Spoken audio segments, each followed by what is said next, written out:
The Grow My Cleaning Company podcast helps owners of cleaning companies just like you to grow your company and yourself so you can make more money and finally get the time and money freedom that probably got you into this business. Discover how to automate and create systems that allow you to grow like crazy without losing control. If you dig the show and want to show some love, subscribe, rate, and review on iTunes. It really helps. Enjoy the show.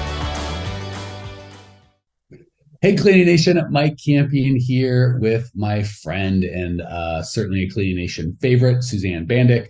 She unwinds everybody in such a way they can actually do the things we teach them to teach. It's almost simple, maybe even easy to really grow a business. It is hard to get your mind around the things that you need to do and do them when they're hard or scary outside your comfort zone or counterintuitive. And Suzanne is one of our just amazing leaders in the company that helps do that. So today, at her suggestion, her great suggestion, we're going to talk about the imposter syndrome. We get this with even our clients. We've had $1 million clients making hundreds of thousands of dollars a year, still feeling like they're just cleaners, right? So I give you that encouragement for those of you that are little and and I've been there, by the way. When I started my company, I love telling people I'm an owner and I'm a CEO or I have a company, and I had a franchise, a Service Master franchise. So I had a little bit of authority, right? Like, oh, I'm a big deal. And I was embarrassed when people please don't ask, how many cleaners I have or if I go clean toilets. Cause as soon as I did, I'm like, now, I'm a scam. I'm a fraud. I've been exposed that I am just a janitor. I just clean toilets. And I don't know that probably the worst part of it, and I don't look at it this way now, but I think when I was doing it, I might've felt that way about myself. So the worst thing wasn't like I felt differently and they embarrassed me. I think I was embarrassed and then they saw my embarrassment. So that is my take. Suzanne brought this up because she deals with our people and they're going through that. So, if our paid clients that are getting massive results and growing and doing great things have the imposter syndrome, you guys, Cleaning Nation at large, might have a touch of that. So Suzanne, walk us through what it looks like and how we can help. Okay. Well, imposter syndrome. So feeling like you're a fraud.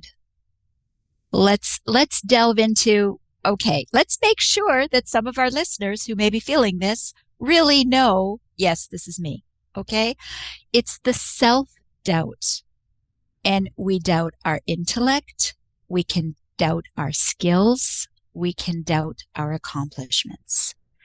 And to be really clear, it can happen to any of us at any time, given a different situation.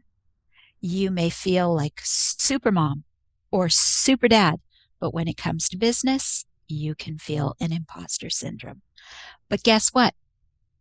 The common denominator is imposter syndrome is felt by high-achieving individuals. So that's a good news, right? If you're, as you know, I always like to turn things into a positive.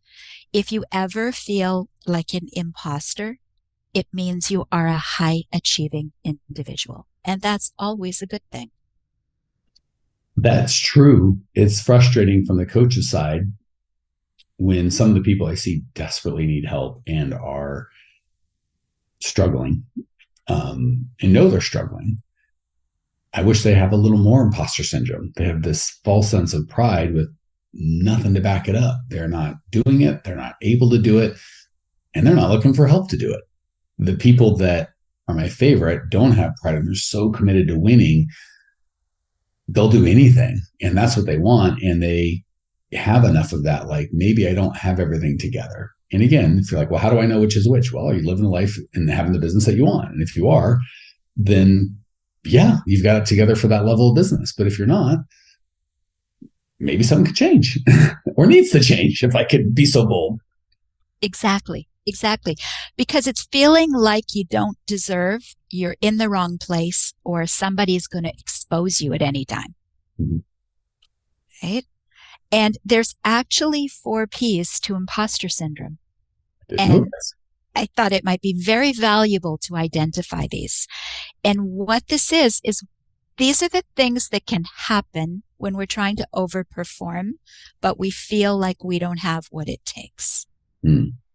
All right. So the first P is perfectionism.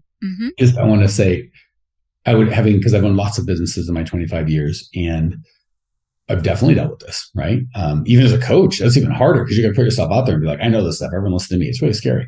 So I can encourage everyone, having been in lots of businesses, Suzanne nailed on the head that like every business, I shouldn't say every, but I've never met a real business owner of any import that doesn't have this to a degree. It is worse in the cleaning business because there's just something about like, we all started, or the vast majority of us started doing the work. So I just want to encourage you, not only is it for all businesses or most all business, I know everyone feels that way. It's even worse in the cleaning business. So give yourself a little bit of a break of this is common, right? It doesn't mean it's serving us, doesn't mean there's not things we can do differently, but this right. does not mean you're not unique in this regard. Lots of times you're all unique in many regards, not in this one. Hit us with the 4 P's, sister. And that's why we're talking about this, because it is common. You are not alone. And when you say, when you realize, when you can say to yourself, I'm not alone, other people experience this, then you're like, oh, I can deal with this. I'm not unique. Yeah. Right? This is, yeah. And the 4 P's are things that show up in our lives, and you'll recognize them when I say them. Number 1 is perfectionism. Okay. You're dealing with the perfectionism of, this isn't perfect yet. I need to do better. I can't move ahead. What's happening here is it's detrimental to our business because it's holding us back. Mm-hmm. We're creating a perfectionism. I got to be perfect so people don't find me out. So that's the first P, perfectionism. Second one. Fair, there's no perfect business. I've been in little businesses and big businesses and coaching all of you guys. Whatever business you look up to, that guy or gal thinks his business is garbage, and he's looking to the next guy or gal, and she thinks her business is garbage, and we can go round and round. There is no time you graduate to the perfect business. So it's a weird thought. We all have it, so not judging it, but it's just a weird way to go when we know it's never going to be, and yet we strive for it, which is good and bad. I think there's a little yin and yang, right? Like you don't want to be lackadaisical or half-assed, and that desire to always improve is good, but that expectation of perfection for yourself or your business is silly. It's not a reasonable expectation. And perfection, I discuss this a lot. Perfection is an illusion. Yeah. There really isn't such a thing as perfection. They say it's in the eye of the beholder, right? We do the best we can with what we've got. We make the best decision we can with the information we have. Yes, it's almost like if we could take out perfect and put in improvement, that would be like always looking to get better, healthy, trying to get to perfection. I mean, Suzanne's like, we have not talked. I do not know the 4 P's. I'm definitely screwing something up, but no, that's bang on. Yeah, exactly. So let's take perfectionism and just say, let's try to improve every day, every moment. How much better can you do than that? Anytime you talk to someone, I'm striving to improve. How can they argue with that? Yeah, and how can they get mad at you or expose you? Because you're like, you're not perfect. Agreed. You're not getting any better. Agreed. You're not trying to get any better. Well, now I'll fight you on that one. Who's going to accuse you of not trying to get better? And if they do, you can just go, I disagree. I am trying. It's like, there you go. It's kind of it's just not even embarrassing. If I thought someone would accuse me of, like we have the dreams of, show up to school or work naked, it's kind of that exposed people are going to see me for what I am thing. I don't think I have any fears of people going, I don't think you're really trying. I'm like, I think I am. And that's just kind of the end of that. Like there's no, oh my God, he's exposed me for this. I don't think you're perfect. Yeah, agreed. That makes 2 of us kind of hard to. I love that. In a couple of minutes, we've now tossed perfectionism out the window. Got it, guys? Oh, hold on. There's one more I've got to do just because one of my wife and I's favorite, they have the celebrities read mean tweets where people tweet mean things about them. Oh. And, not Arquette. I forget the guy's name. His first name is Arquette, or last name is Arquette. Anyway, he reads the name and he goes, man, what's his face? Arquette really got old.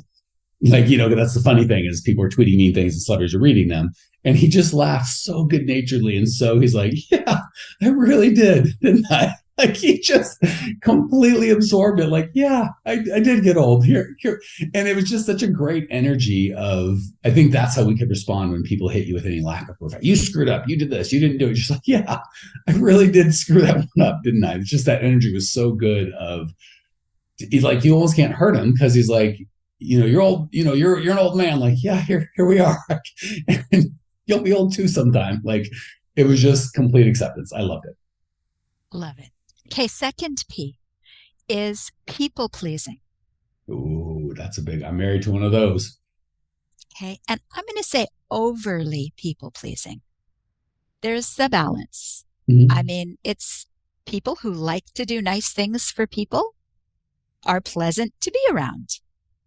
But overly people pleasing is when it's a detriment to yourself or your business or your family, because you're promising too much. You're trying to do too much to say yes, yes, yes, yes. Yeah, when you get into the point of, I'm going to say yes, not because I think I can do it, but because I'm trying to avoid a conflict. Exactly. So that's a second P.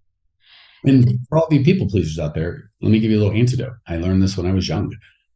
Just be honest. So a lot of times people come with us and you can still please people, but you can do it in a way that's more comfortable, more effective. So people come to us, I'm new. How do I compete? Right. And I think I did this. I know you probably, Suzanne, I've only known her as a mature, smart lady, so I can't picture her doing this, but maybe she did. We want to puff up and we want to act like, oh, I know everything. We don't want to admit that, yeah, I'm a little company and I don't really know anything. So people will be like, I need that 30 terms, or everyone's doing it cheaper, or just whatever stuff. And we don't want to, we want to people please, and B, we don't want them to know we don't know everything. So we go, oh yeah, of course. And we act all kind of smart and in the know because we want to please people. We want to be perfection. We want to be perceived as perfect. And if you just are honest and go, I got to be honest, you're my first client. And there's other companies out there that have probably more money, better systems, they're more experienced. But by golly, no one's going to care more than me. Like you might be one of 100 clients for that guy. You're my only one. And you're going to be the one I want to build my whole business on. So I will walk through burning coals to make sure you get taken care of, because you are my only priority when it comes to this business. And somebody might go, no, I need the experience. You go, okay, we're just not a good fit. And someone might be like, oh my gosh, that's exactly what I need. But because you're not trying to people please, you're just like, whatever the question is, you go, yes, I can do it. Yes, I'm big. Yes, I'm whatever. You just set yourself up for that exposure that you're afraid of in the perfectionism when they find out you're not a big guy. But when you just lean into it and go, I'm totally little. You're my only customer. There's no exposure, and you can still meet the healthy part of the people pleasing effort. Right. And on people pleasing, let's also be aware to really stop and think, is it something I can do? Is it something I want to do? Is it something that's priced right for me to do? Yeah, I think it's short-term people pleasing versus long-term. Like, I don't want a conflict now, so I'll say the easy, happy thing, but I'm just placing a time bomb. I'm just pulling the pin in the grenade for later when they find out I can't do it, or I can't do it for that price, or I can't, whichever. And a lot of times we'll just be like, well, then I'll take the hit. I'll just work for less money. I'll just do that. It's like, well, then you still long-term, if you're not making any money, you can't provide the service. Like, long-term, it's going to bite you. So on both of those situations, let's put being honest. Okay, so people pleasing _ just be honest. This is who I am. This is what I can do. This is what I can't do. Ta-da. With yourself and with them, because we'll lie to ourselves first. That's the problem. I think the expert, some of you out there might be this, like the real advanced people pleasers, they lie to themselves and they buy it, and then they start selling that lie to other people, and in retrospect, reality kicks them right in the teeth. So yeah, let's be honest with you first, then with the people around you.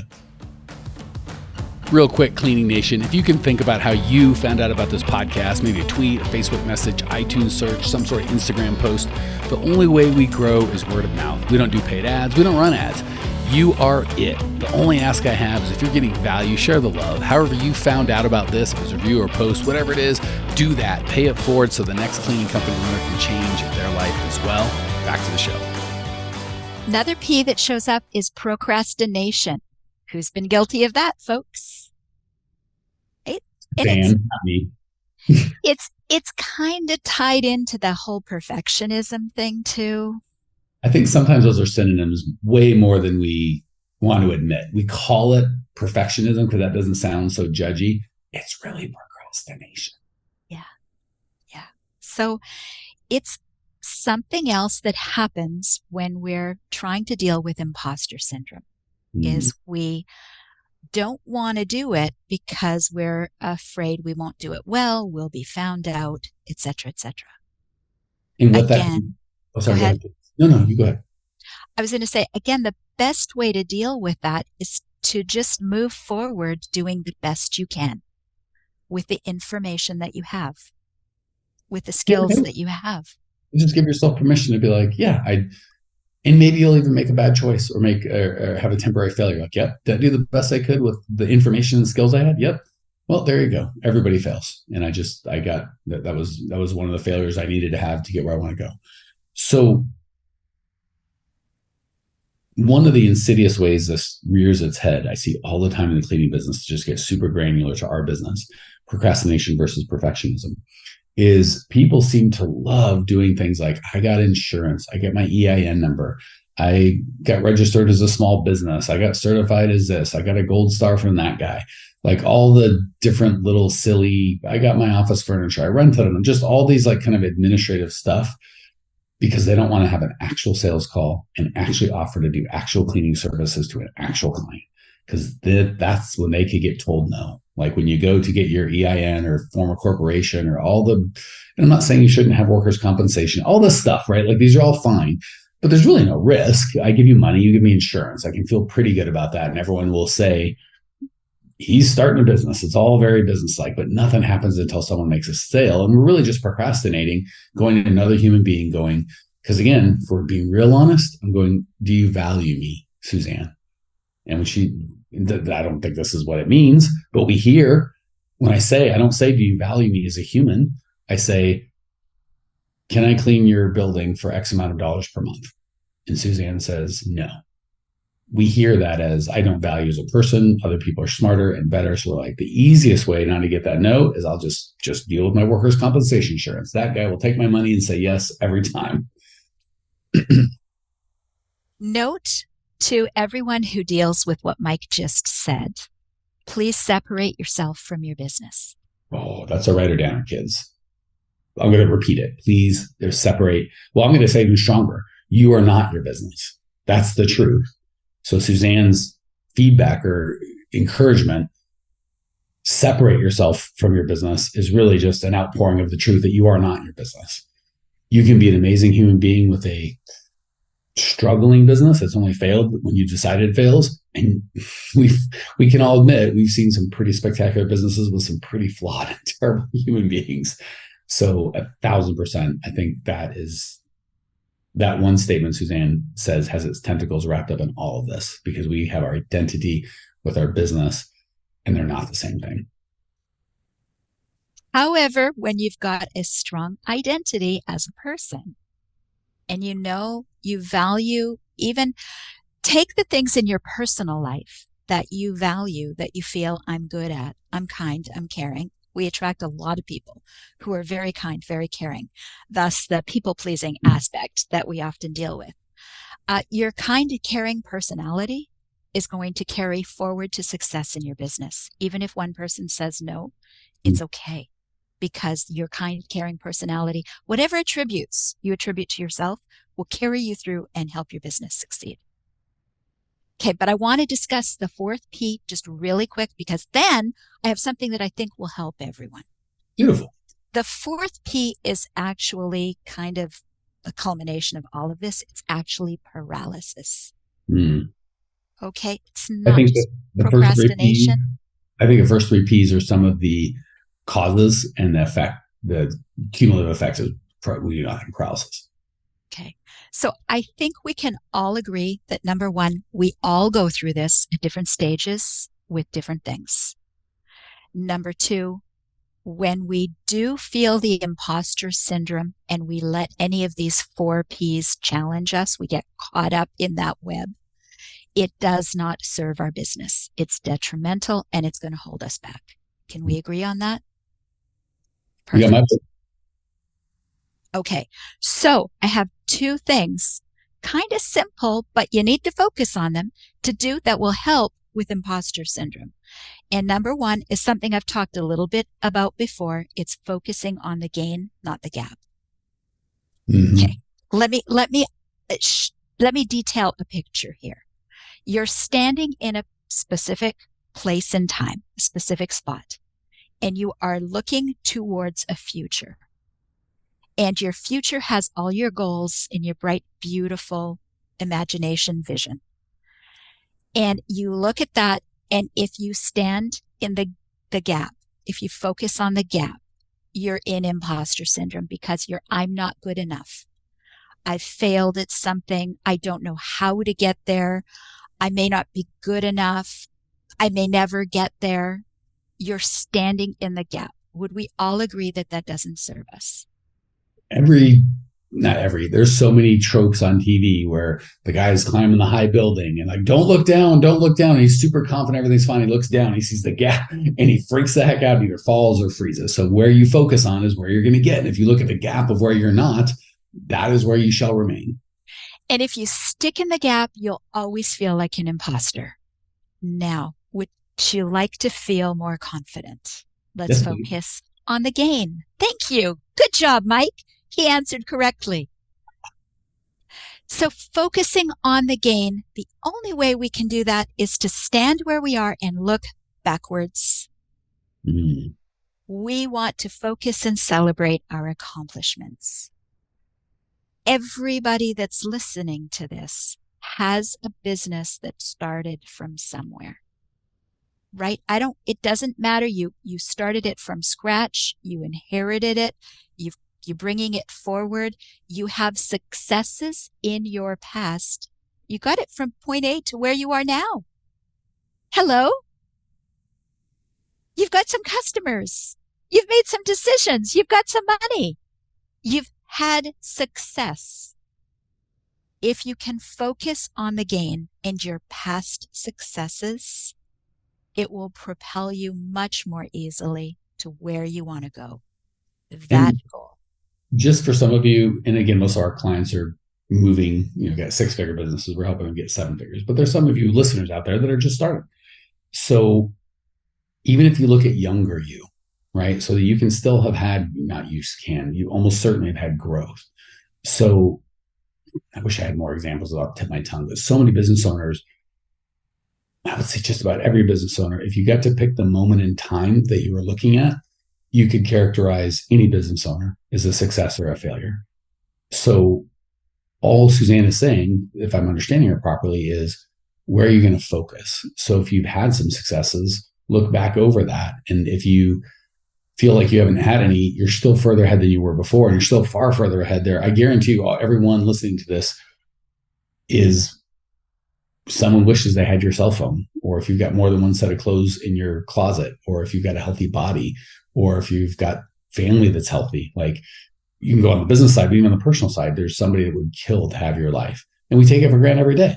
So really, and again, that now we're kind of moving into gratitude versus, wanting something more. And it's fine to want something more, but your focus has everything to do. And again, we're going to be in the business that we're at. And a lot of times, as my friend Arquette, getting a little older, looking back, there's so many times where I was like, those are some of the best times of my life, but I wouldn't at the time say I was successful, but I really enjoyed it. And if I could just know it was going to be okay, I could have really enjoyed it as opposed to just stressing out. I think I'm kind of bastardizing what you're trying to say, but I'm so in tune and in agreement with what you're saying, Suzanne. It's perfect, Mike. I love how you always flesh out what I'm saying. Well, you always say something that makes me go, yeah, and I come up with 1,000, like Suzanne is just the best springboard for me to go. All right. I love all that. Go ahead. Okay. So let me finish with that the gap and the gain before we move on to number 2, because I've got one more idea for everybody. And again, it doesn't matter whether you started at 0 where you're at, or whether you have $1 million business and you got it there because now you want to go on to a $2 million business, right? Doesn't matter the size of your business. What's important is to focus on how far you've come, focus on the gain. And when you have that confidence of look at where I've come, it's going to help dissipate any imposter syndrome that you may feel. Now, the second way to really hammer this home, and I talk about it a lot, is to, in the evening, write out your wins daily. That's a big We so often negate this. We so often forget to focus on this. We so often take it for granted. Somebody compliment. Susan, go ahead. You were a little frozen. Just repeat it if you would. Oh, I'm sorry. Something happened for me. Someone complimented me. Something good happened. Right? So I don't feel, my experience has been, we very naturally review the day or week, I'm not saying every day, but we naturally review the things that went wrong and we kind of focus on those. And there's a place for that. It's not we're going to ignore or pretend everything was perfect. But I feel like, or I shouldn't say I feel like, it would stand to reason. We should give at least as much mental bandwidth and time and attention to the things that went right. Absolutely. And unfortunately, we as a species seem to we end the day with all the things we did wrong. Okay, perhaps that was just me. That was actually old Suzanne at a certain point in my life. Well, by definition, if you're thinking on the past, it was old Suzanne at a different point in your life. I had moments. I had a moment in my life where I would beat myself up. I was definitely living in the gap. I would uplift others, but I would beat myself up. So once you change that, so I can tell everybody from experience, you can change it. That once you start to focus on the wins and the celebrations and the little good things that happened, you'll start to change your life around and you will feel less like an imposter every single day. Ta-da. That's a global concept. You can take out, when you said once you start to focus on, you can take that out and put anything in, you'll get that. So when you focus on your failures, I would expect more failures to come in. When you focus on where you want to be relentlessly, I'd expect you to get there. So yeah. All right, guys, gals, my big encouragement is, it's such a yin and yang, is what to do and how to do it. We talk a lot about that on this podcast. And the other is how to look at things and what to believe. And we're talking about that in things like today. So I just want to encourage you. Those are really it. Having been very successful and very unsuccessful in business and in life, when I know what to do and how to do it, and I know who to be and what to believe, things go phenomenally well. So take this easy kind of to do, if that's what you want, is just tonight, at the end of the day, as you're retiring for the night, just think back on some of the things that went well and celebrate and be excited. And you won't forget to think of the bad stuff. That'll take care of itself, but intentionally do that. If this has been helpful and you're like, I would like more of what to do, how to do it, what to believe, and how to perceive my business, growmycleaningcompany.com, over 1,000 podcasts, tons of free stuff, community of other people that want to be great and want to help you. growmycleaningcompany.com. Check it out now. See you there. Well, here we are at the end of the podcast, and you made it. Great job. I've got a little bonus for you for sticking through with me. But like I mentioned before, if you got value out of this podcast and you want to show a little love, subscribe, rate, and review on iTunes, Spotify, wherever the heck you're listening to this thing. Share it with a friend. Share the love. And as a special thank you for those of you that stuck with me to the end, how about I give you my personal phone number so we can text? It's a great way for me to get to know you, your business, your goals personally. So shoot me a text now, 602-932-6431, 602-932-6431. I am the only one who responds to these texts, and I will personally respond to everyone I possibly can, as long as this number is manned. Don't know how long we're going to keep this at the end of the podcast, so grab it now, 602-932-6431. Give me a text, say hey, can't wait to meet you.